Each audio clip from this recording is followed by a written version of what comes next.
Hi. As Jay just said, my talk is called Lessons in Ethical Development I Learned from Star Wars.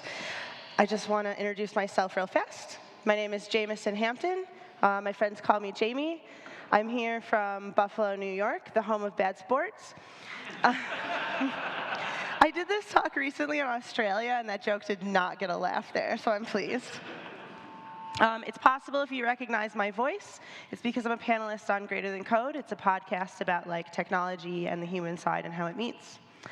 And you can also find me on Twitter at JamieBash. Feel free to friend me, send me memes, tweet about my talk. The only thing I ask is I do use they pronouns, so if you're going to talk about me publicly, please keep that in mind. And now that we're all friends, the other thing that you would know, being my friend, is that I love Star Wars. A lot. In fact, my talk has a spoiler warning. There are major spoilers for Rogue One. That came out several years ago and also has been spoiled since 1977. They get the Death Star plans at the end.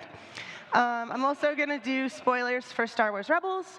There are minor spoilers for The Last Jedi, but I'm not actually going to talk about The Rise of Skywalker, so no worries. I did have someone walk out one time with my spoiler warning. So I'm going to talk about ethics. You know, ethics has been a hot ticket item in tech. I'm sure you're aware of this if you're in tech or if you've ever been on Twitter before. I like this question. I think it's really interesting. This is from the Stack Overflow Developer Survey. Do you believe that you have an obligation to consider the ethical implications of the code that you write? My first instinct to this question was that there's an objectively right answer to this, isn't there? Isn't this obvious? But Pablo Hidalgo is one of the producers for Star Wars, and as he says, every time you think something is obvious, it's helpful to remember that this is the Twitter that needs reminders that the Empire were the bad guys. So I kind of walked right into that one. But apparently it's not obvious, because it's something that comes up in our industry a lot, and I think it's something that's important to talk about.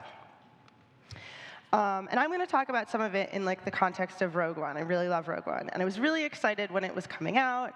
I was like, I'm going to go to the theater. I'm going to see, there are these marginalized people, and they're fighting against the man, and I'm going to relate to them, and it's going to be amazing. But then I came home, and I was like, oh my gosh, what am I doing? Because that's not what happened.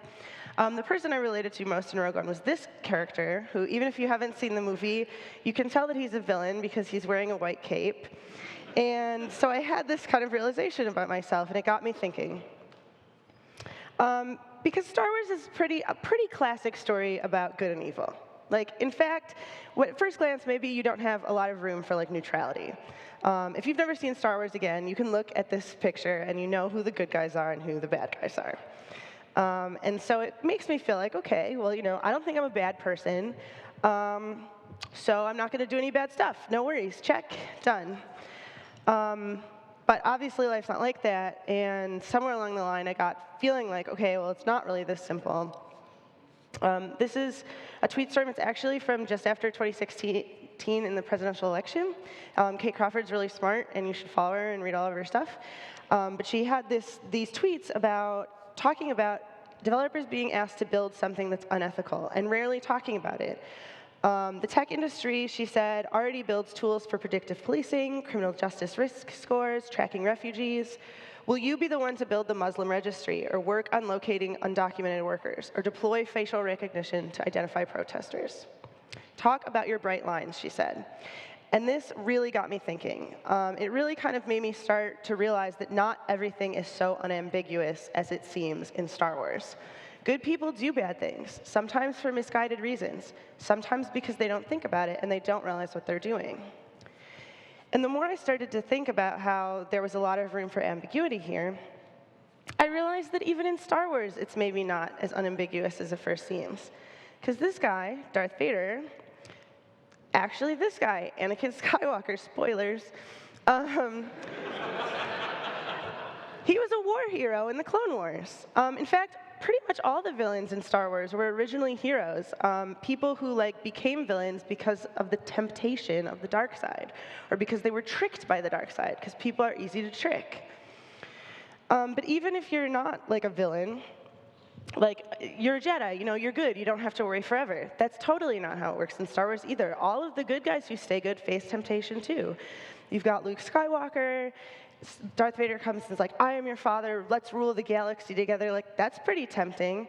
I like Rey's story in particular because like she had just found out that she was a Force user and she didn't know like how to deal with that. And then Kylo Ren comes and he's like, I can teach you how to use this, like come with me. I think that would be really tempting. I'm a really big Star Wars nerd. Like, we've got Ezra Bridger from Rebels, who is tempted by power, Obi-Wan, who is tempted by love. Even Master Yoda had to face temptation. If Master Yoda has to deal with it, then we all have to deal with it. So I actually want to talk specifically about Catalyst. It's the like prequel novel to Rogue One. I told you I'm a nerd. I'm sorry. But if you haven't read it, that's OK, because I'll tell you what happened in it. It was about Orson Krennic, the character from my earlier slide. He was the director of advanced weapons research. And then this is Galen Erso. He was the lead engineer on the Death Star project, characters you may recognize if you've seen Rogue One. And it's kind of a book about them and their backstory. They knew each other from college. Galen was like a known pacifist. He didn't want to work for the government at all. But Krennic knew he was going to need him on this project because he was the authority on crystallography, like kyber crystals. And so he was grooming him. He knew that it was his dream to work on renewable energy, and so he like manipulated him with all these promises of that. He told these horror stories about the Clone Wars, like you could help end them with your research. And so ultimately, Galen starts working on Project Celestial Power, is what it was originally called, and he didn't know how his work was being implemented for like many years. This was before the events of Rogue One. And this quote really was the one that got to me. This was Galen's mentor speaking to him. And she said, "The war has altered everything, not only for those directly involved, but also many of us here on Coruscant. Count Dooku shook us awake to a harsh reality, and most of us have traded theory for practicality. But even so, unlimited funding has been wonderful for research. In due time, we can return to our dream of providing renewable energy, and we'll be able to accomplish much more than we ever could before." So I was reading this book, and I was like, this sounds great. Like, I was almost feeling frustrated with Galen for not wanting to take this job.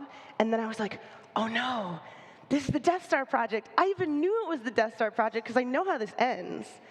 And I still would have gotten tricked. So that was my kind of wake-up that, like, I would have gotten tricked to work on the Death Star project. And so I was like, oh, no, I haven't thought about this at all. Like, I haven't maybe assigned a sense of morality to my work.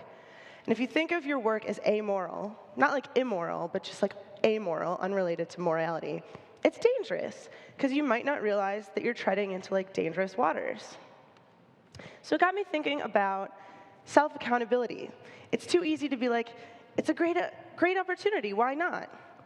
The moment that you're faced with an ethical dilemma is not the good time to start thinking about where your line is. If you think about these things before they happen, you're less likely to get into that trap of like, yeah, it sounds great. And you also shouldn't feel obligated to make big decisions immediately. I think it's always OK to take time to think about any big decisions in your life. And I particularly think that people who don't want to give you that time to think about it, I might not trust those people. And this is also kind of what Kay Crawford was getting at, but write things down. When you're thinking about your moral code, take notes on your thoughts. If I'm faced with a decision suddenly, I'm probably not deep in thought about ethics right at that moment. So I find it really helpful to be able to look back on my thoughts from a time when I was deep in thought about ethics. Holding yourself accountable really means not doing bad things, even as a joke. I made this graphic a while ago, and I posted it on the internet because I thought it was really funny. I still do. That's not my information in the example, because I'm not an idiot. I ended up taking it down because I realized that like, if even one person fell for it and posted their information and then someone else stole their identity, that's kind of on me. I still put it in my slides, like I'm not perfect.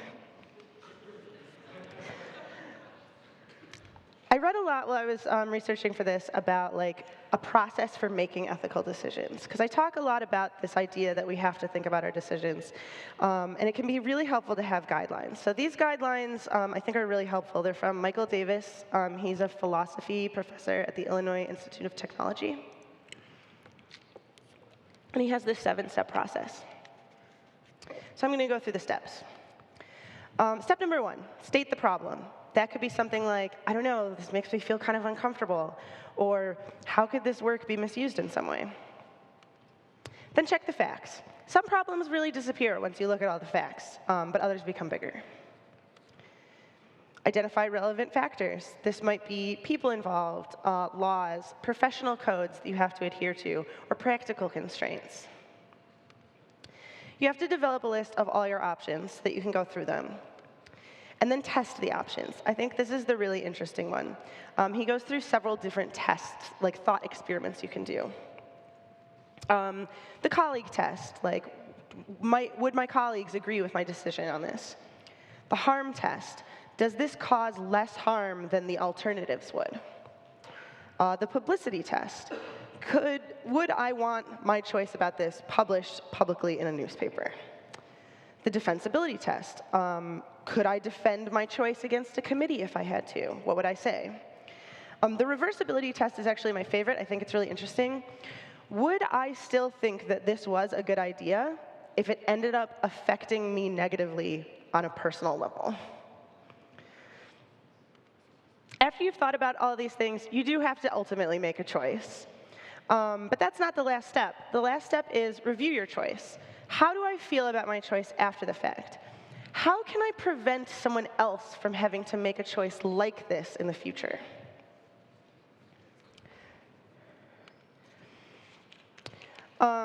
I think this is really relevant to some stuff that happened in The Last Jedi. This was a magazine that came out like a week before The Last Jedi that said, "Can Poe get along with his new boss?" And then I saw it and I was like, nope.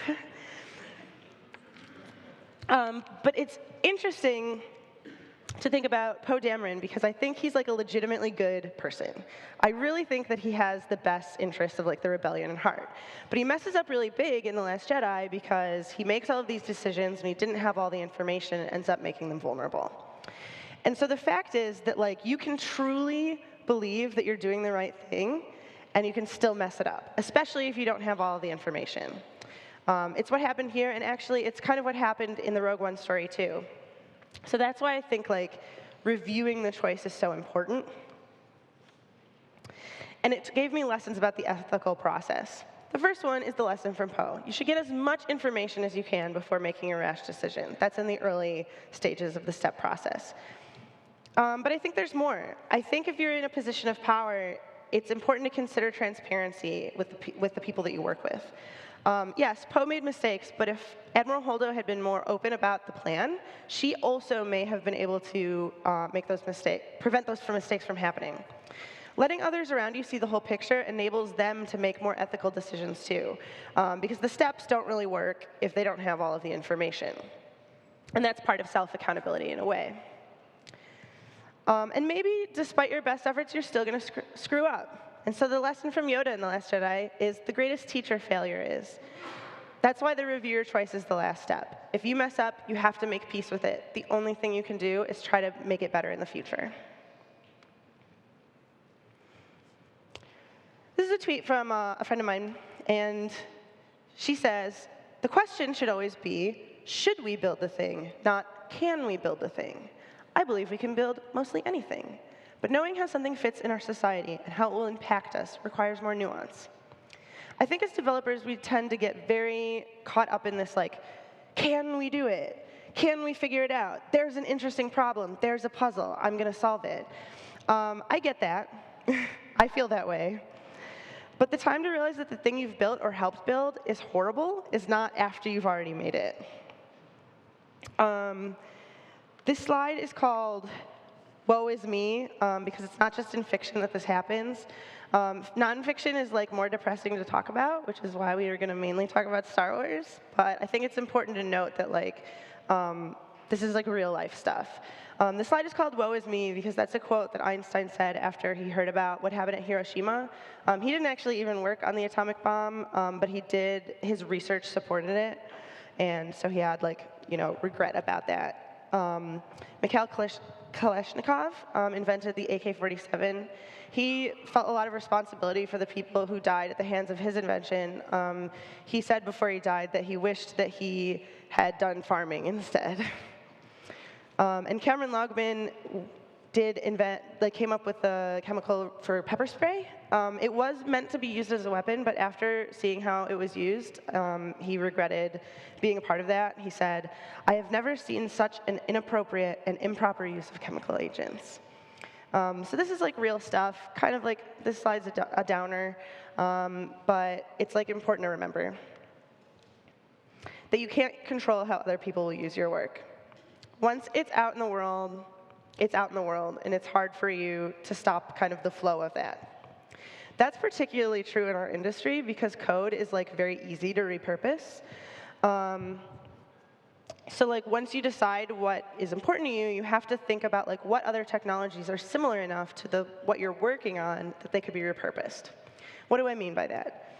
So an example I like to use is, again, this was one of Kate Crawford's examples, actually, facial recognition software that would identify protesters. Well, maybe you've decided, like, I'm totally against that. I don't want to work at a company that's doing this. Like, I've drawn my line on that. Well, if so, maybe working on, like, ARG video games that use facial recognition might also be something that you don't want to do. This is from the Hunger Games ARG.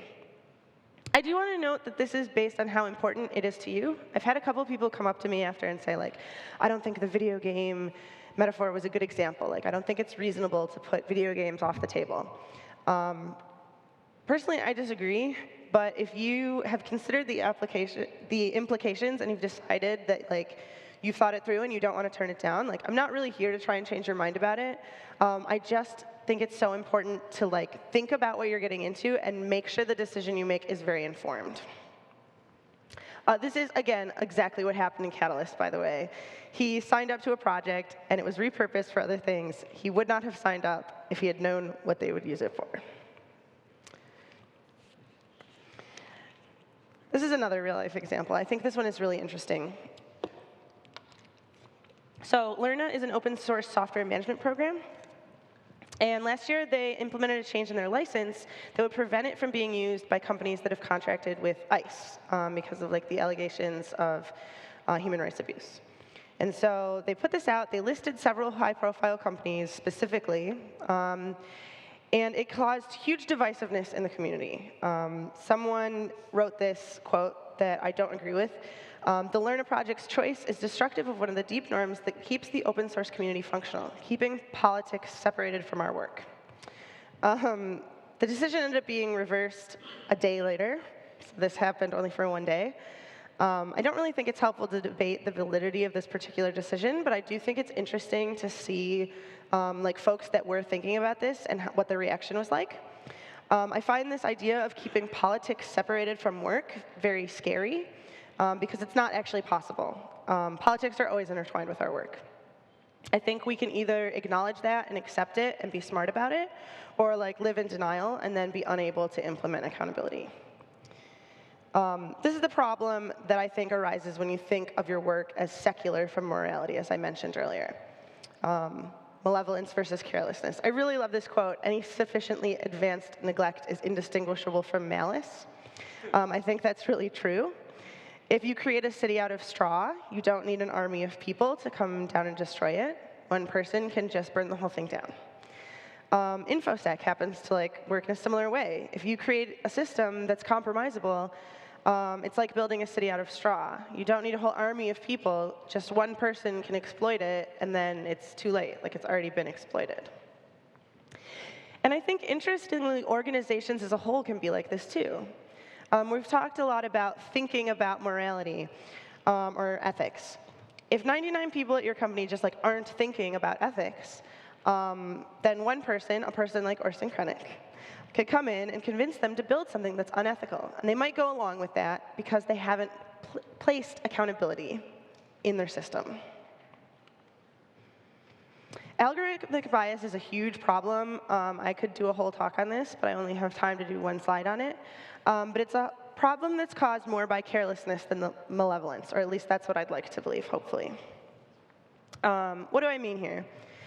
Sometimes I'm talking about like features that you think might be like cute or convenient for the majority of your users, but they could be like hurtful in edge cases. This first example is there's like an algorithm at Facebook that shows like your most loved photo from the year, and it puts little cute animations over it. But this person's most loved photo was like when their mom died, because lots of people supported them, and they showed like the cute animations over it, and it was like hurtful. This other example is from Twitter. This is like Twitter doesn't ask you for your gender, but then it just like decides what gender it thinks you are based on your posts and like puts it on your account, which I'm sure they thought like, oh, well, we don't have to ask people, like we can just guess. But like that's really hurtful, particularly like in the trans community, people who are already used to like being misgendered, like seeing that they're being misgendered further by this algorithm. But sometimes it can be more serious than that too. Take the Compass algorithm, for example. It measures predicted recidivism for folks convicted of crimes. So like how likely they are to commit crimes again. Only about 60% of the people who are predicted by this algorithm actually go on to commit future crimes. So it's not that accurate. And also, black defendants are twice as likely to be false flagged as high risk, and white defendants are twice as likely to be false flagged as low risk. That's from an investigation by ProPublica. And that's partially because of the questions that are asked, things like, has anyone in your family or neighborhood been arrested?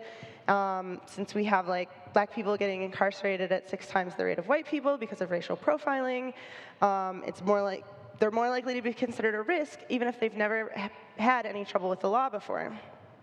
And this algorithm, which by the way is secret because it's proprietary, actually affects what kind of sentencing people will get in court, which is crazy to me.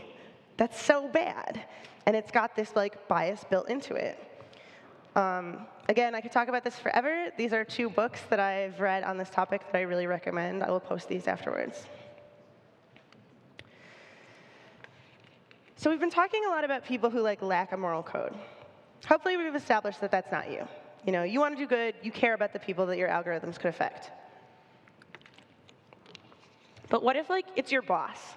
That's kind of what I mean by like you have to know who the general is. It can be a scary realization if you realize that your like instructions are coming from someone who's not acting in good faith.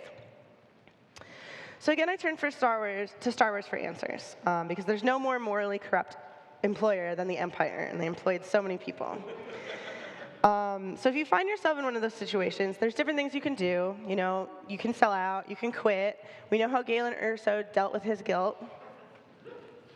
But we're not always talking about obvious sabotage in that way. I have another story from Star Wars that I think is really interesting. This is from the cartoon Star Wars Rebels. And then this is Agent Kallus. He worked for the Empire. He wasn't like Galen Erso. He was like an Imperial poster boy. He like rose up through the ranks of the Empire like the normal way. But he had this really interesting redemption arc. Because like this is Zeb Orrelios, he was stranded. He's one of the rebels from Rebels.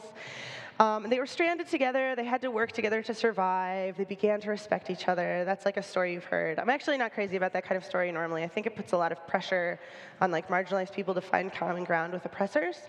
That's a rant for a different day. But this one I actually thought was really good and interesting, because Zeb was just like, I don't have anything to prove to you, you know, I'm confident in my decisions.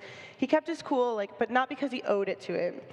And that planted the seeds of doubt in Kallus about what the Empire was doing.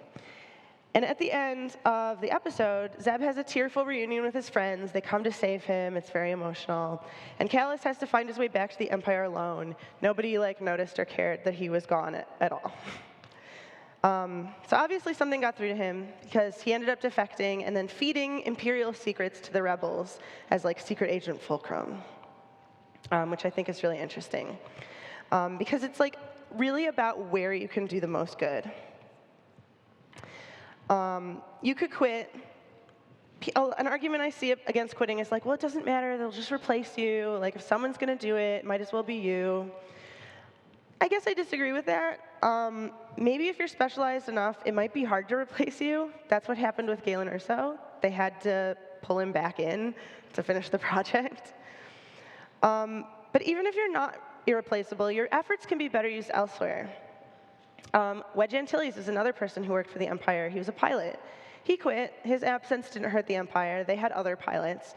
But then he became a pilot for the rebellion instead, and that did hurt them. rebellion from the inside isn't always Death Star level sabotage. I'm not here to tell you to go into work and like literally blow up whatever you're working on. If it's a literal planet destroyer, maybe a good idea. But otherwise, there's different kinds of things we're talking about. Maybe from the inside, you can convince your company or your organization to change their practices. Not everything is as unambiguous as the empire. Maybe in one of those neglect versus malice situations, you might be able to bring these things up and persuade people around you to like think about it and do better. And whistleblowing is important too. That's essentially what Callus did as Agent Fulcrum. He was feeding the good guys information about like what the empire was doing. Fighting the good fight can be overwhelming. I hear if you can't beat them, join them a lot.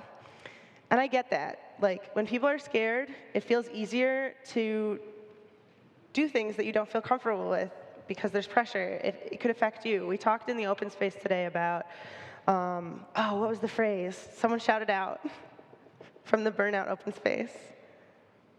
All right, no one was there, sorry. About like harm reduction on like harm to others versus harm to yourself.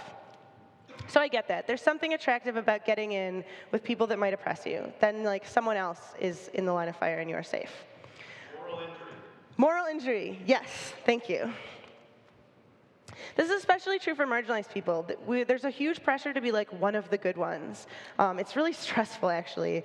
And I know that like real life could be messier than this, like particularly in cases of underrepresented people. Like sometimes it's like an own safety thing. I'm definitely not here to guilt trip underrepresented groups into like quitting their job if they don't have that luxury. Definitely not. But it is something to consider if you are in a situation where you do kind of have that luxury. That an unethical organization, like the empire, only cares about you for as long as you're useful. Not only is it unethical to position yourself to oppress others to save yourself, but it also doesn't make them suddenly care about you as a person. This is really well explored in Star Wars media, like the gulf of what it's like to be part of the rebellion versus the empire.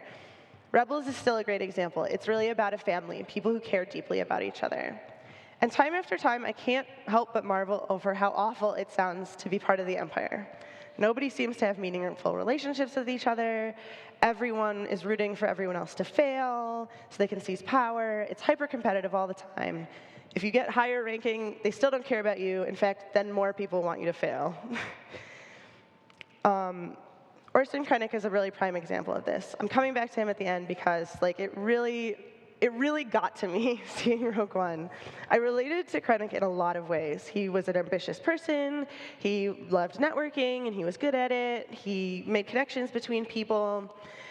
I pride myself on these things too. And so I see a lot of myself in Krennic, and it's scary when you see yourself in the villain. But I think it's really important to be able to admit that, because it shows you what things about your own life you need to be careful about. Orson Krennic worked so hard to gain favor within the Empire his whole life. He even succeeded at building them a Death Star. But then after he gave it to them, they just took what he had built and let him be destroyed.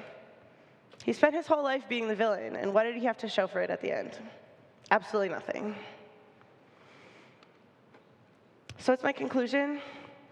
Sorry if this is disappointing, but I don't have all the answers. There's not really a single line that I can point out and say, this is the line no one should cross. We all have to decide what's important to us and where our personal line is. But I can urge you to make a conscious decision about that. Think about it thoughtfully and commit to sticking to your own principles on it. My hope is that if we can all do that, we won't end up building another Death Star. Thank you for listening, and thank you for letting me talk about ethics. That's better. So, thank you. So, great talk. So my sort of struggle is, you come up with something, facial recognition, whatever, right? They're all dual-edged swords that could do good or bad. And like part of my head is, okay, well, if I don't build it, someone else will, right? And then, so what can you do to prepare the world, if you will, for this new technology that's coming? That's a great question. I think that's a big question. I think that like talking about it is really important. The one that I'm particularly scared about is deepfakes. I think deepfakes are terrifying. Like people can like make these videos that like look like you, and they're talking, and like people can't tell the difference. I think it's super scary. But like, I want everyone to know about deepfakes. Like, I want it to be as common as a thing as when you see a picture and be like, oh, are you sure? Or, like, is that photoshopped? Like, I want to put that kind of doubt in people's minds. And I think that like talking about it to everyone you meet is like how I try to do it. Like, I'm, come up on stage and talk about it. But I think that like an informed public is just going to be better prepared for this kind of stuff. I agree with you that it's like, it's coming no matter what. I don't want to be the person who can't sleep at night because like I built some of this stuff, but you're right, like it's going to be in our society. I'm going to think more about that because it's a really big question, but my answer for now is just like, talk about it openly with everybody that you can so everyone is like as aware as possible. So I'll give you two quick thoughts on that as well. One, sorry, yeah, but we have time to kill. So one is Mary Lou Jepsen, who is doing something even more scary than deepfakes with OpenWater.io, and she's actually going out and talking amongst the community of researchers and saying, how are we going to deal with these ethical problems? What governance can we put in place? But it is hard. So good luck. Yeah, hi. Do you have any thoughts on how to screen at the interviewing process for unethical behavior? Because nobody says, yeah, we're doing this unethical project over here, it's going to be great. They all tell you, oh, no, it's a completely innocent thing. And then you have to discover way too late that this is terrible.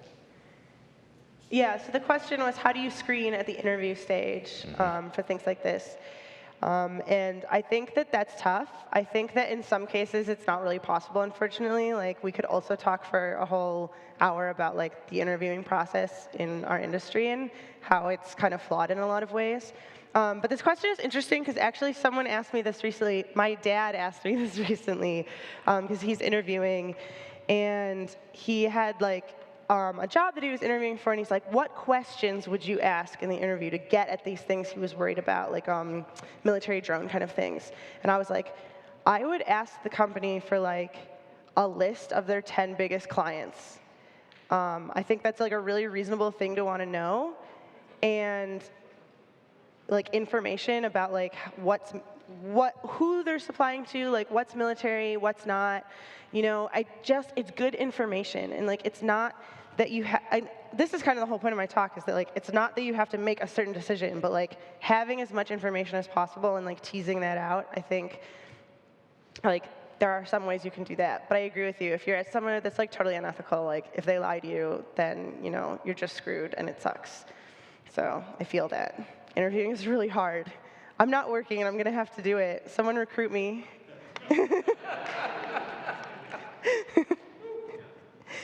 Anybody else? Any other questions? We have about 3 minutes, so if you have one more. Nope, he's just leaving. Okay, great. Thank you. All right, thank you, Jameson.